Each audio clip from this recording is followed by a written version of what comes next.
Hay una escena en el Pistis Sophia que casi nadie menciona cuando se habla de los orígenes del cristianismo.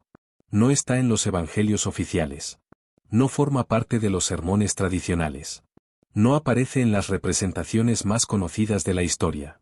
Y sin embargo, según este texto gnóstico, contiene una de las clasificaciones espirituales más directas y más incómodas que se hayan atribuido a Jesús. Antes de continuar, si te interesan los manuscritos antiguos y las ideas que cambiaron la historia en silencio, suscríbete al canal. La escena ocurre después de la resurrección. No hay multitudes. No hay discursos para las masas. Solo un grupo reducido de discípulos en una habitación cerrada. Un espacio íntimo. Un espacio de transmisión reservada. Allí no se habla de parábolas para campesinos ni de señales para convencer incrédulos. Allí se habla de la estructura del alma humana. Antes de entrar en esa clasificación, es importante comprender algo. El contexto histórico no es un detalle menor. En el siglo IV, cuando el cristianismo dejó de ser perseguido y comenzó a convertirse en herramienta de cohesión imperial, la diversidad de interpretaciones teológicas empezó a ser vista como una amenaza política. El First Council of Nicaea no solo discutió cuestiones doctrinales abstractas. También marcó qué relatos serían considerados ortodoxos y cuáles serían descartados. Muchos textos gnósticos fueron excluidos porque proponían una relación directa entre el individuo y lo divino, sin la necesidad de una estructura jerárquica intermediaria. Siglos más tarde, en 1945, en Nag Hammadi, el hallazgo de varios manuscritos coptos permitió redescubrir parte de ese universo simbólico. Entre ellos estaba el Pistis Sophia. Lo que hoy compartimos no es una afirmación histórica literal sobre biología espiritual. Es una lectura simbólica y psicológica de categorías que aparecen en estos textos antiguos. Lo que importa no es tomarlas como etiquetas rígidas sino como mapas de conciencia. Según la tradición gnóstica, la humanidad no es homogénea en términos de estructura interior. Se describen tres grandes tipos de alma. Tres modos de experimentar la realidad. Tres configuraciones distintas de conciencia. El primer grupo es el de los sílicos. La palabra proviene del término griego ile, que significa materia. Los sílicos son aquellos cuya identidad está completamente estructurada alrededor de lo material y lo sensorial. No es una categoría moral. No implica maldad ni perversión. Implica limitación de rango perceptivo. El ilíco vive en lo tangible.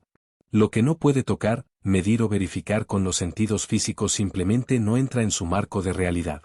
Si le hablas de trascendencia, lo traduce a beneficio concreto. Si le hablas de conciencia, lo interpreta como estado emocional. Si le hablas de dimensión espiritual, lo reduce a metáfora psicológica. Desde un punto de vista simbólico, el ilíco representa la conciencia completamente adaptada al sistema externo. No siente fricción con las estructuras sociales porque su identidad se nutre de ellas.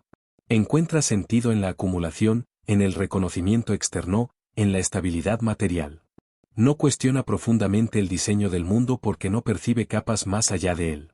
En términos psicológicos modernos, podríamos decir que su locus de realidad está anclado casi exclusivamente en lo observable. No es incapaz de amar, de crear o de pensar. Simplemente no experimenta una llamada interior hacia lo trascendente.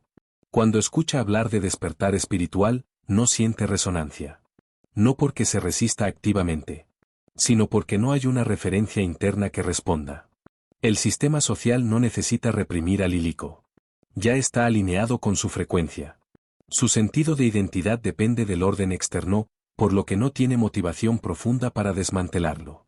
Puede ser una persona ética o no ética, exitosa o no exitosa, pero su horizonte existencial termina donde termina la experiencia sensorial. El segundo grupo es el de los psíquicos. Aquí la estructura cambia. El término no se refiere a poderes paranormales, sino al alma en el sentido intermedio. El psíquico tiene una chispa interior, pero esa chispa no es estable. Es intermitente. Siente que algo más existe, pero no logra sostener esa percepción de manera constante. El psíquico experimenta momentos de búsqueda. Puede interesarse por la religión, la filosofía o la espiritualidad. Puede sentir que el mundo material no agota la realidad. Sin embargo, su vínculo con lo trascendente depende mucho del entorno y de la validación externa. Necesita pertenecer a una estructura espiritual. Necesita una narrativa que le brinde contención. En términos simbólicos, el psíquico vive en tensión. Parte de él desea atravesar el velo. Parte de él teme perder estabilidad. Por eso suele encontrar refugio en sistemas religiosos organizados o en marcos ideológicos que le ofrecen respuestas claras. No busca destruir el sistema. Busca sentido dentro de él. Psicológicamente, el psíquico es capaz de introspección. Puede reconocer patrones emocionales, puede cuestionar creencias heredadas. Pero suele detenerse antes del punto de ruptura. Cuando la verdad amenaza con desestructurar demasiado su identidad, retrocede hacia lo conocido. No por cobardía, sino por necesidad de cohesión interna. Muchos espacios religiosos tradicionales están llenos de psíquicos. Personas sinceras, devotas, comprometidas.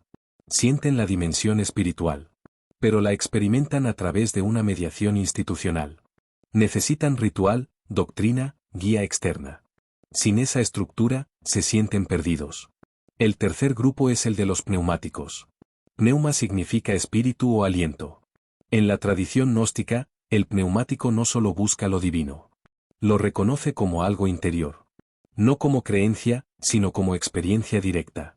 Desde edades tempranas siente que su identidad no encaja completamente en el marco material. El pneumático no necesariamente puede explicarlo. Puede crecer en una familia secular o religiosa. Puede tener éxito o fracasar en términos sociales. Lo que lo distingue no es su comportamiento externo sino la fricción constante con la realidad tal como está organizada.